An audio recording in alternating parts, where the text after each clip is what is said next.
y'all what we're having for breakfast. We are having ham and eggs, and I'm going to show you how I make it. This is a childhood memory of mine, and I love to make this for my family, and they request it. Here's the ingredients you're going to need. Super simple recipe.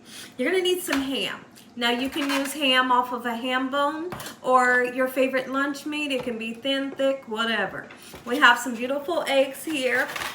Your favorite cheese. Y'all know me. Everybody that's familiar with me, you know I like to use the yellow American cheese because it's super creamy and it melts perfect. We got some salt and pepper.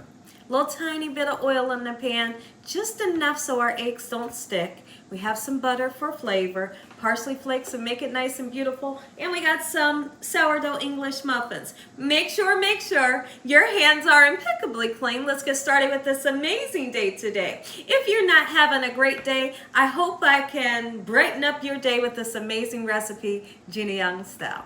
First thing we're going to do is let's go ahead and get started and slice up some ham. This ham is beautiful. You can use honey ham if you want to, and if you don't eat pork, use a turkey ham. You can use turkey, you can use chicken lunch meat. Like, have fun with this recipe. Absolutely. Sometimes I put thin sliced hard salami in my eggs. Super delicious. But I tell you one thing I don't do is skimp on the meat. Don't skimp on the meat. You don't want for your family to have to, you know, like hunt for the meat in your eggs. You want for every bite to have a nice piece of ham in it, just like so. So now we're gonna go ahead and get our eggs nice and cracked.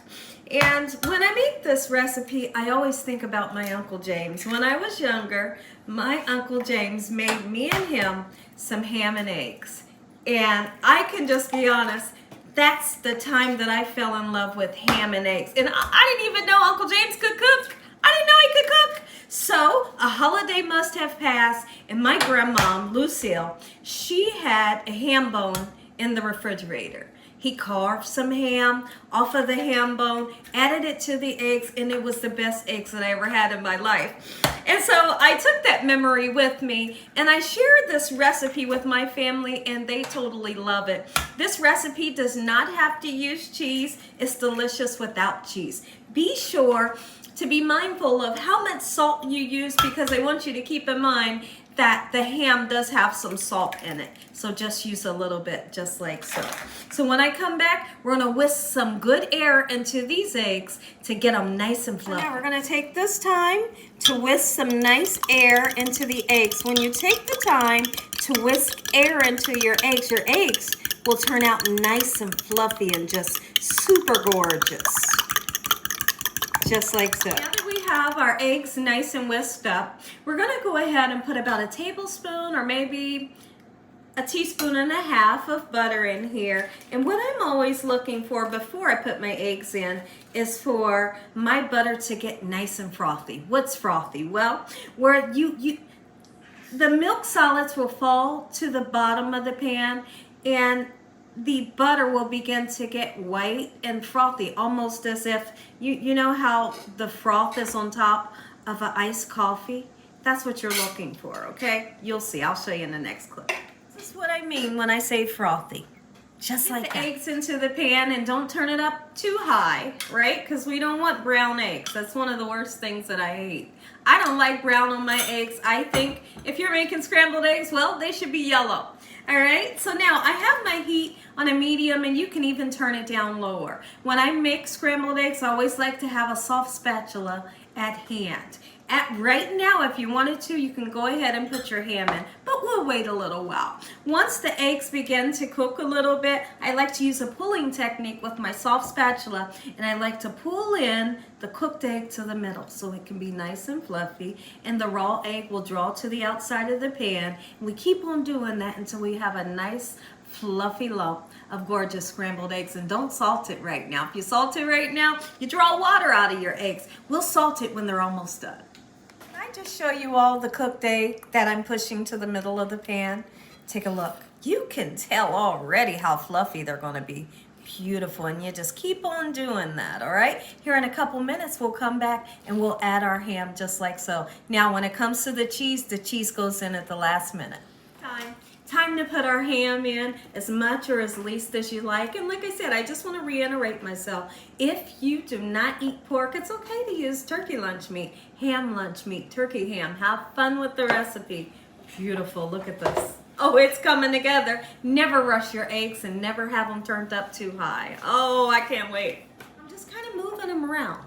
And I'm being nice and gentle. I'm not scrambling them with the fork. When you scramble eggs with the fork and you get little teeny tiny pieces, I don't want eggs like that. Don't make your eggs like that for me.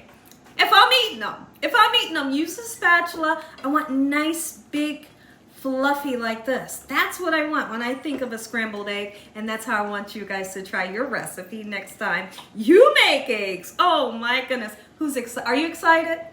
Absolutely you are. I know you are. Is your stomach a rumbling? It should be. Is your mouth a watering? Let me know in the comment section below. I'd love to know from you. When's the last time you had some good eggs? Eggs that you just wanted to, you couldn't wait till the next day to make it again. These are those eggs. Got some English muffins here. These English muffins are going into the toaster. We're going to be sure to butter them well. And listen, are you guys the ones that love English muffins with butter and jelly? That's how I like to have mine. Let's get these down into the toaster. We'll prepare to butter them. In the meantime, our eggs are almost done. Let's throw some salt, pepper, and parsley flakes in. Look at this. Ooh, yeah, fluffy eggs is what we're always looking for anytime you make them. A little tiny bit of salt, not too much. Black pepper. A lot of people don't like to put black pepper on. Parsley flakes, just because it's going to make it gorgeous, right? And then we're going to put in our creamy, dreamy cheese just like so. Breakfast is served. English muffins will be popping up. We're going to butter that thing, get some jelly out. Butter our muffins. Who loves an English muffin? I do. And the butter just seeps down into those nooks and crannies. My goodness. I do really feel like English muffins are better than toast. Can we talk about it in the comment section? Or do you just prefer toast? Look at that. Oh my goodness. Grab the jelly. Get ready. Jelly. It's got to be grape. Well, I don't know, because I like strawberry too. Bam. If you all enjoyed this video, give me a thumbs up. If you haven't subscribed, what are you waiting on? Tell your family. Tell your friends, tell everyone you know what Gina Young is doing in this kitchen on a daily basis. Heavenly Father, I thank you for providing a meal. Lord, we thank you for your love time, your mercy, and your understanding. Please forgive us for our sins. Come into our hearts and make you our Lord and Savior. Thank you, Lord, for your blessings and your blessings. In Jesus Christ's name we pray. Amen. Time to taste. Are you ready? I know I'm ready. I know I'm ready. Oh, I've been waiting on this. It's been a while since we had it. Oh my goodness, take a bite. See, that's it. These two right here, make you some. Super delicious.